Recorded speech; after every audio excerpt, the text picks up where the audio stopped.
এখানে কিন্তু রুটিনে কিন্তু তারা বলেই দিয়েছিল যে বিশেষ প্রয়োজনে এই বোর্ড কর্তৃপক্ষ এই সময়সূচি পরিবর্তন করতে পারে। তবে তোমরা যারা 2024 সালে এইচএসসি পরীক্ষার্থী রয়েছ, তোমাদের হচ্ছে বিশাল একটা হজবরল অবস্থা রয়েছে। তোমাদের আন্দোলন চলতেছে, আন্দোলনটা কিন্তু দিন থেকে দিন প্রচুর প্রকট হচ্ছে। ঠিক আছে, এক্ষেত্রে তোমাদের এইচএসসি পরীক্ষাটা হবে কি না, আর হচ্ছে অটোপাস দিবে কিনা, এই বিষয় নিয়ে আমি আজকে আলোচনা করবো। অবশ্যই স্কিপ না করে মনোযোগ সহকারে ভিডিওটা দেখতে থাকো। আচ্ছা, এখানে তোমাদের রুটিনটা যদি আমরা একটু দেখি, রুটিনটা দেখা হয়েছিল হচ্ছে তোমাদের যে পরীক্ষাগুলো স্থগিত করা হয়েছিল সেটা হচ্ছে ভূগোল দ্বিতীয় পত্র, দেন হচ্ছে রসায়ন দ্বিতীয় পত্র, প্রথম পত্র, এগুলো হচ্ছে স্থগিত করা হয়েছিল।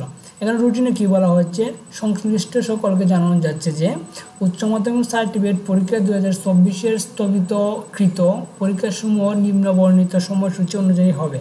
তবে বিশেষ প্রয়োজনে বোর্ড কর্তৃপক্ষ এই সময়সূচি পরিবর্তন করতে পারে।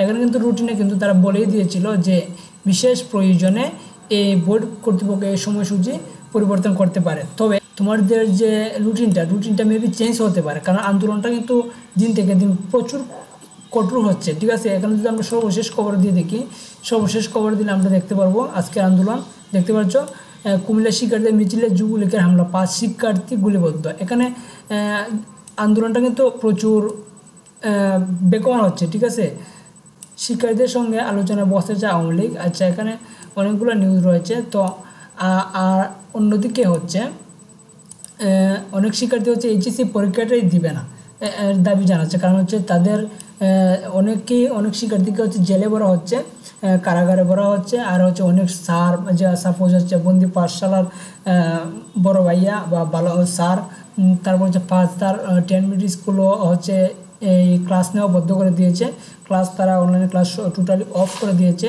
তো এক্ষেত্রে এইচএসসি শিক্ষার্থীরা তারা হচ্ছে চাইতেছে যে পরীক্ষাটা নেবে না, পরীক্ষা তারা বসবে না, কারণ হচ্ছে তাদের ফ্রেন্ড বা বন্ধুবান্ধব স্যাররা হচ্ছে কারাগারে। ঠিক আছে, সো এক্ষেত্রে তোমাদের পরীক্ষাটা মেবি হবে না, রুটিনটা চেঞ্জ হতে পারে, অথবা তোমাদের অটোপাসও দিতে পারে। ঠিক আছে, তো অবশ্যই সব কিছু আপডেট এই চ্যানেলে পেয়ে যাবা। চ্যানেলের সাথে থাকো, সাবস্ক্রাইব করে রাখবা। সবাই ভালো থাকবা, সাবধানে থাকবা, টেক কেয়ার।